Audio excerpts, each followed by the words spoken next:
नमस्कार दोस्तों, मैं अजय विक्रम इंडिया के सबसे largest online learning platform Unacademy पर आपका स्वागत करता हूं।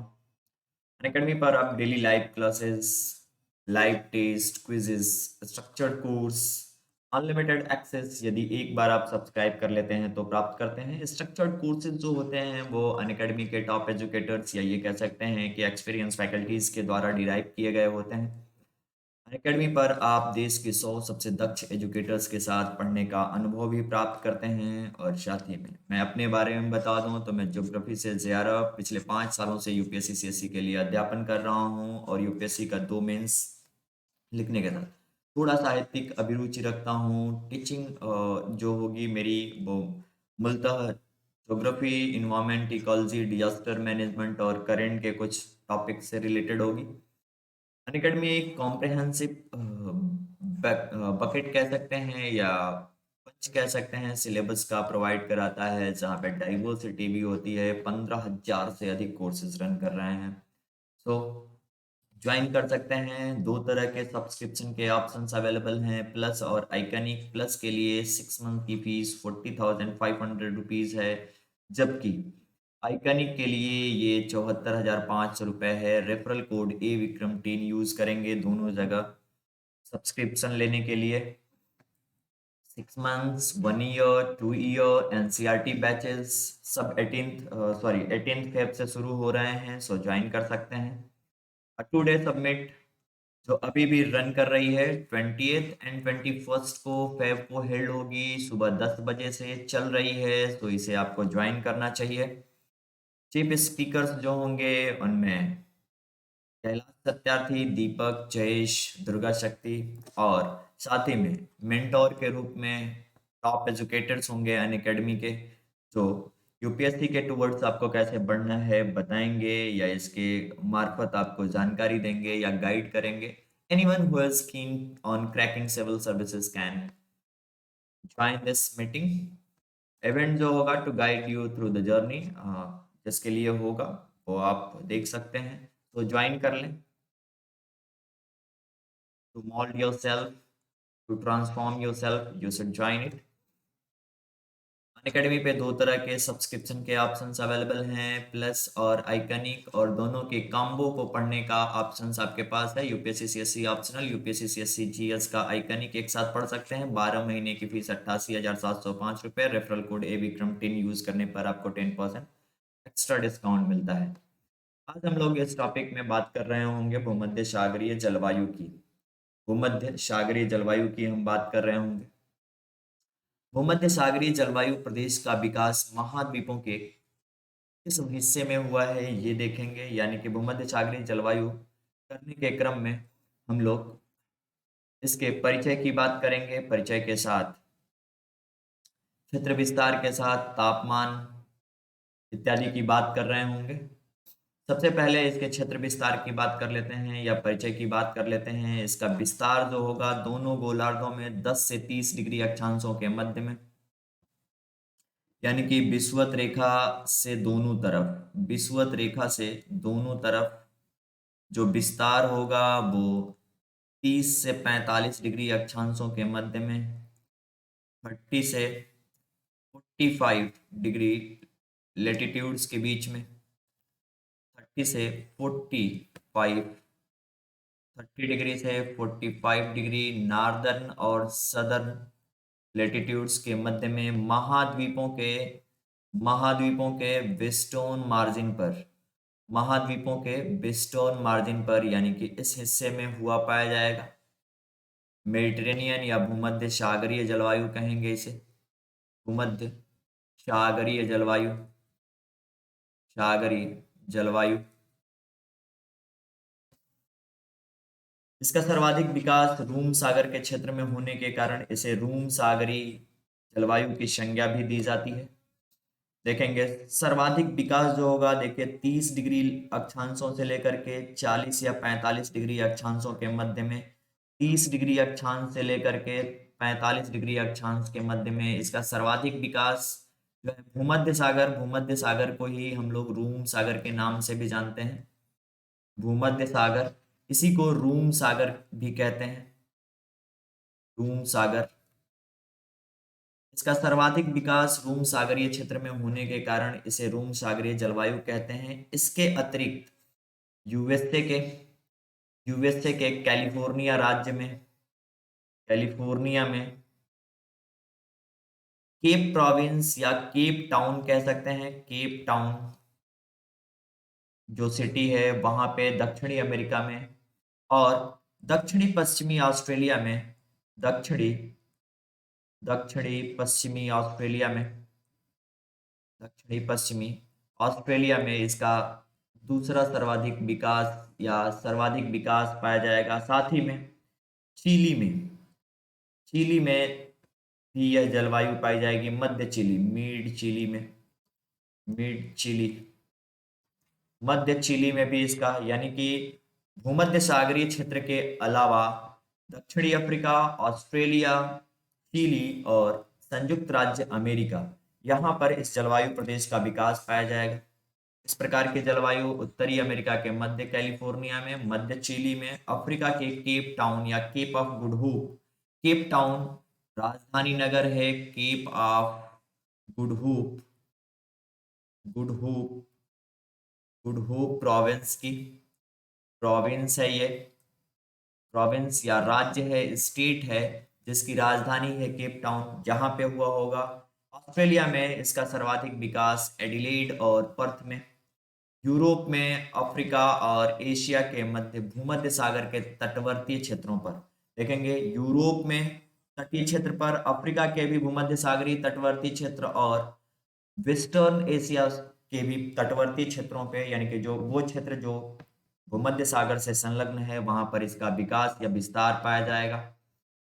कैलिफोर्निया, भूमध्य सागर, चिली, अफ्रीका और ऑस्ट्रेलिया, ये क्षेत्र होंगे जहां पे इसका सर्वाधिक विकास पाया जाएगा। अक्षांशीय स्थिति होगी महाद्वीप का, सभी जगहों पर महाद्वीप के वेस्टर्न मार्जिन पर, महाद्वीपों के वेस्टर्न मार्जिन पर 30 से 45 डिग्री अक्षांशों के मध्य, 30 से 45 डिग्री अक्षांशों के मध्य। यहाँ पे तापमान की यदि बात करें या ताप संबंधी इस जलवायु के विशेषताओं की बात करें, तो इस जलवायु प्रदेश में वर्ष के सबसे ठंडे महीने का औसत तापमान जो होता है वो 5 से 10 डिग्री सेंटीग्रेड के आसपास होता है, जबकि सबसे गर्म महीने का औसत तापमान जो होगा, यानी कि सन के शिफ्टिंग के समय, नॉर्थवर्ड शिफ्टिंग के समय, नॉर्दर्न हेमिस्फेयर में भूमध्य सागर के आसपास के जलवायु का जो तापमान होगा वो 21 से 27 डिग्री सेंटीग्रेड के मध्य दर्ज किया जाएगा या दर्ज किया जाता है। हालांकि इस जलवायु प्रदेश में तापमान में स्थानिक और कालिक भिन्नता देखने को मिलेगी।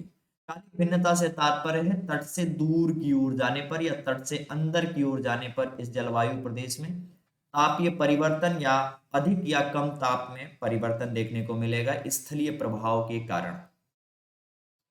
जैसे ग्रीष्म ऋतु के समय सैक्रामेंटो और रेड ब्लफ में टेम्परेचर 46 डिग्री सेंटीग्रेड के आसपास हो जाता है।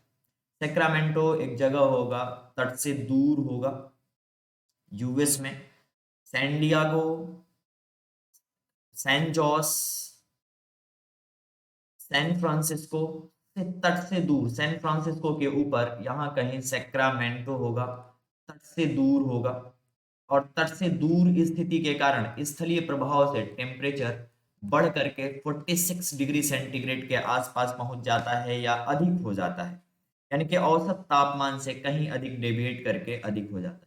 सामान्य दशाओं में जो इस जलवायु में वार्षिक तापांतर होता है या औसत वार्षिक तापांतर होता है वो 11 से 17 डिग्री सेंटीग्रेड के मध्य होता है। औसत वार्षिक तापांतर से तात्पर्य है highest temperature highest temperature temperature minus minimum या लोवेस्ट टेम्परेचर के औसत से के औसत से के औसत से वर्ष भर के औसत से, यानी कि 365 दिनों के हाईएस्ट और लोवेस्ट टेम्परेचर का अंतर निकाल करके उन्हें 300 सबको जोड़कर यदि 365 से भाग कर देंगे तो औसत टेम्परेचर जो वेरी करेगा वो 11 से 17 डिग्री सेंटीग्रेड के मध्य में पाया जाएगा। हालांकि समुद्र तट से दूरी बढ़ने पर औसत वार्षिक तापमान या ताप में अंतर आने के कारण तापांतर में भी वृद्धि या अंतर देखने को मिलती है। ये तट से दूर जाने पर, तट से अंदर की ओर जाने पर देखेंगे जीरो के आसपास या समुद्री क्षेत्र में टेम्परेचर जो होगा वो स्काई के आसपास होगा। जैसे जैसे तट से दूर जाएंगे वैसे वैसे ये रेड की तरफ होता चला जाएगा। ये शैडो के माध्यम से कोरोप्लेटिक मैप है, कोरोमेट्रिक मैप है जिसके माध्यम से ये दर्शाया गया है। अब बात करेंगे वायु दाब एवं पवनों की इस क्षेत्र में। और वायु दाब एवं पवनों की बात करने के क्रम में हम देखेंगे कि यहाँ पर पवनों का मौसमी उत्क्रमण पाया जाता है। ग्रीष्म ऋतु के समय यहाँ पर अपतट पूर्वा पवनें चलती हैं, जबकि शीत ऋतु के समय यहाँ पर अनुतट पवनों के रूप में पछुआ पवनें प्रवाहित होती हैं। अब ये क्या होता है एक बार समझने का प्रयास करेंगे। विषुवत रेखा से हम सब जानते हैं, विषुवत रेखा से 30 डिग्री अक्षांशों के मध्य और 30 डिग्री अक्षांशों से 60 डिग्री अक्षांशों के मध्य और 60 डिग्री से 90 डिग्री अक्षांशों के मध्य, 90 डिग्री अक्षांशों से 60 डिग्री अक्षांशों के यानी कि ध्रुवीय क्षेत्रों में ध्रुवीय पूर्वा पवन, polar easterly, polar easterly, polar easterly का प्रभाव होता है, विंड्स का प्रभाव होता है। वहीं 30 से सॉरी ये 60 डिग्री नार्दर्न है, ये 30 डिग्री नार्दर्न है, नार्दर्न हेमिस्फेयर की यदि हम बात करें, और ये 0 डिग्री या इक्वेटर है, इक्वेटर है। इक्वेटर से 30 डिग्री के मध्य में ईस्टर्लीज चलती रहती हैं, ईस्टर्लीज चलती रहती हैं। सामान्य दशाओं में यानी कि जब विषुव की स्थिति होती है या इक्विनॉक्स की स्थिति होती है, जब इक्विनॉक्स की स्थिति से तात्पर्य है मार्च और सितंबर के महीने की, जब विषुवत रेखा पर सूर्य की किरणें बिल्कुल सीधी चमकती हैं तो इसे विषुव की संज्ञा दी जाती है। विषुव के समय यह स्थिति होती है कि 30 डिग्री से 60 डिग्री के मध्य में पछुआ पवनें उत्तर दक्षिण पश्चिम से उत्तर पूर्व की ओर चलती हैं, जबकि पूर्वा पवनें 30 डिग्री अक्षांश से विषुवत रेखीय क्षेत्र की ओर चलती हैं। लेकिन हमें पता है कि अपने एक्सिस पर झुकाव के कारण और एक दीर्घवृत्ताकार परिपथ में चक्कर लगाने के कारण सूर्य के ये स्थितियां बदलती रहती हैं और सूर्य का उत्तरायण और दक्षिणायन होता है, जिसके कारण ट्रेड विंड वाली बेल्ट जो होती है वो ऊपर शिफ्ट कर जाती है। ये पूरी बेल्ट लगभग 50 डिग्री अक्षांशों के आसपास विस्थापित हो जाती है ग्रीष्म ऋतु के समय। ग्रीष्म ऋतु के समय यहाँ पर इस बेल्ट के विस्थापन हो जाने के कारण यहाँ पर पूर्वा पवनें चलने लगती हैं, अपतट पूर्वा पवनें, तट से दूर जाती हुई पूर्वा पवनें या ऑफशोर ऑफशोर ट्रेड विंड्स या उत्तर पूर्व व्यापारिक पवनें चलने लगती हैं, जिसके कारण यहाँ पे वर्षा के लिए प्रतिकूल स्थिति उत्पन्न हो जाती है। रेनफॉल के लिए प्रतिकूल स्थिति उत्पन्न होती है, प्रतिकूल स्थिति उत्पन्न हो जाती है। ठीक वहीं शीत अयनांत के समय यहाँ पर स्थिति कुछ ऐसी होती है कि ये पूरी की पूरी बेल्ट नीचे की ओर शिफ्ट कर जाती है और शिफ्ट करने के कारण यहाँ पर पछुआ पवनों का प्रभाव हो जाता है और इस समय पछुआ पवनें यहाँ पर अनुतट पवन के रूप में आती हैं और उत्तर पूर्व से आने वाली जो पोलर या ध्रुवीय पूर्वा पवनें होती हैं, इन दोनों के अभिसरण के उपरांत या इन दोनों के अभिसरण के कारण वाताग्र के निर्माण से वाताग्र के निर्माण से वाताग्र के निर्माण से वाताग्री वर्षा की स्थिति उत्पन्न होती है। वाताग्री वर्षा की स्थिति उत्पन्न होती है या वाताग्री वर्षा के लिए अनुकूल स्थिति उत्पन्न हो जाती है।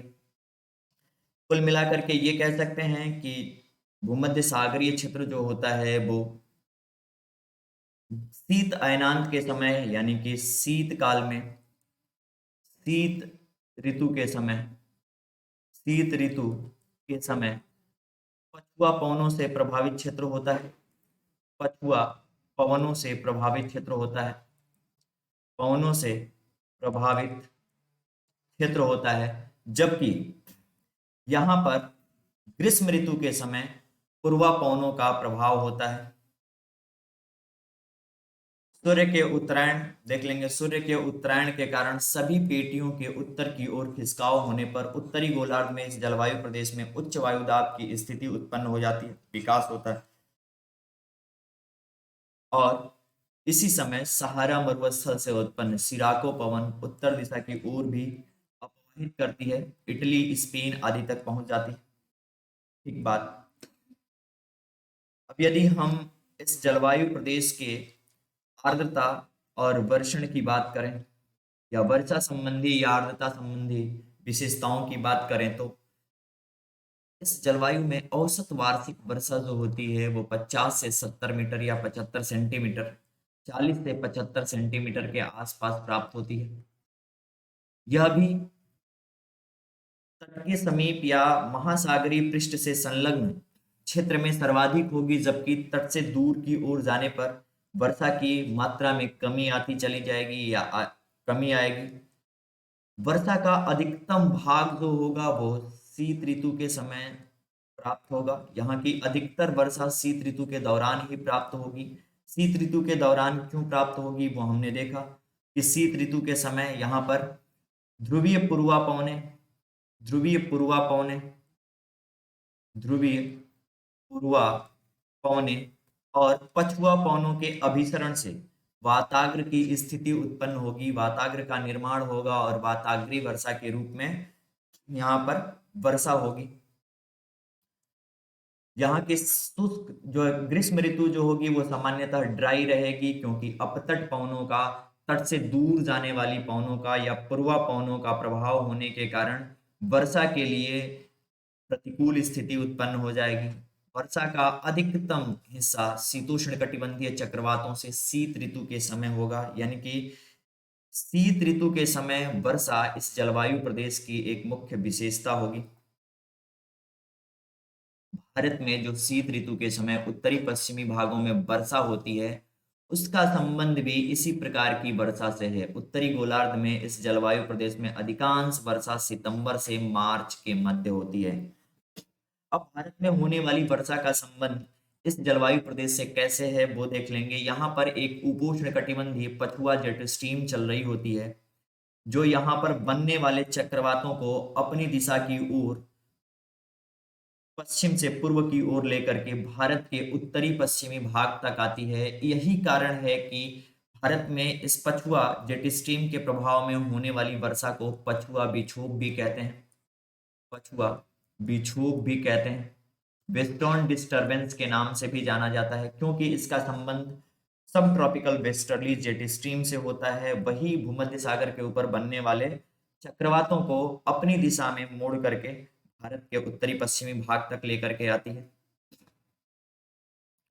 अब यदि हम बात करें यहाँ पर पाए जाने वाले वनस्पतियों एवं जीव जंतुओं की, तो यहाँ पर ग्रीष्म ऋतु के समय शुष्क होने के कारण चौड़ी पत्ते वाले वनस्पतियों का विकास होता है, जो शुष्कता को सहन कर सकें, यानी कि इनकी विशेषता जो होगी वो कुछ हद तक मरुस्थलीय जलवायु प्रदेश की वनस्पतियों से मिलती जुलती होगी। आर्द्रता को संरक्षित करने के लिए ऐसी वनस्पतियां की छालें खुरदुरी होती हैं और मोटी होती हैं, जिससे ये अपने इवेपोरेशन को रोक सकें, और जड़ें गहरी इसलिए होती हैं कि अधिक गहराई से अपने लिए ह्यूमिडिटी या आर्द्रता को प्राप्त करके अपने आप को जीवित रख सकें। जो मुख्य वृक्ष पाए जाएंगे उनमें ओक, जो मुख्य वृक्ष होंगे इस जलवायु प्रदेश में वो ओक होंगे, oak, cedar, chestnut and walnut. Corkwood जो होता है ये वाइन इंडस्ट्री के लिए, वाइन इंडस्ट्री में, वाइन इंडस्ट्री, क्योंकि इस जलवायु प्रदेश में साइट्रिक एसिड के फलों का ज्यादा विकास हुआ है, जिसके कारण साइट्रिक एसिड वाले फलों के ज्यादा विकास होने के कारण वाइन इंडस्ट्री का डेवलपमेंट हुआ है। वाइन इंडस्ट्री, वाइन इंडस्ट्री का विकास हुआ है, और वाइन इंडस्ट्री की पैकिंग के लिए काकवुड का सर्वाधिक इस्तेमाल किया जाता है। ये सभी लकड़ियां या सभी वृक्ष मुलायम लकड़ियों वाले वृक्ष होते हैं। ऑस्ट्रेलिया का यूकेलिप्टस इसी जलवायु का मुख्य वृक्ष है, यानी कि यूकेलिप्टस या जैसे भारत में सफेदा के नाम से जाना जाता है, ये इसी जलवायु प्रदेश का या पश्चिमी ऑस्ट्रेलिया का, दक्षिणी पश्चिमी ऑस्ट्रेलिया का क्या होगा, मुख्य वृक्ष होगा। आपस में गुथी हुई झाड़ियां इस जलवायु प्रदेश की मुख्य विशेषता हैं। इन्हें विभिन्न नामों से चैपरल कैलिफोर्निया में और फ्रांस में माक्वी आदि नामों से जाना जाता है। ये चेस्टनट या वॉलनट, ये वॉलनट का वृक्ष होगा। वॉलनट की व्यापक पैमाने पर जो है कृषि भी की जाती है, या सिस्टमेटिक या साइंटिफिक जो है फार्मिंग या फॉरेस्ट्री भी यहाँ पे डेवलप हुई है इस रीजन में या इस क्षेत्र में। भूमध्य सागरीय जलवायु प्रदेश में घासें कम पाई जाती हैं, इसलिए यहाँ पर पशुपालन या पशुओं की रेंचिंग का प्रचलन कम देखने को मिलेगा, अतः दूध, मक्खन या मांस आदि अधिक मात्रा में नहीं पाए जाएंगे। इनकी जगह पर इस जलवायु प्रदेश में रसदार फलों, संतरे, नींबू, अंजीर या फलियों वाले बीन्स या फिर जैतून, जिसे ऑलिव ऑयल भी कहते हैं, जैतून आदि का उत्पादन सर्वाधिक मात्रा में होगा। इस जलवायु प्रदेश में जैतून यानी कि ऑलिव ऑयल जो है, ऑलिव ऑयल प्रोडक्शन सर्वाधिक होगा। ये चैपरल चैपरल वनस्पतियां होंगी या झाड़ियां होंगी जो एक दूसरे के साथ गुथी रहती हैं इस जलवायु प्रदेश में। तो आज के लिए इस जलवायु प्रदेश के अंतर्गत बस इतना ही। आगे ये न्यूज़ या ये सूचित करना उचित होगा आपको कि अनअकैडमी सबमिट 2.0 रन कर रही है। 20th एंड 21st को 2 दिनों तक ये हेल्ड होगी, और इन 2 दिनों में आप ज्वाइन कर सकते हैं, जो चीफ स्पीकर्स हैं उनको सुन सकते हैं, मेंटोर को। ये आपके लिए हेल्पफुल होगी टू ट्रांसफॉर्म योर लाइफ। सो जरूर ज्वाइन करेंगे, और 28 फरवरी को कॉम्बैट जो होगा उसमें भी पार्टिसिपेट करने का प्रयास करेंगे। आज के लिए बस इतना ही। Thank you.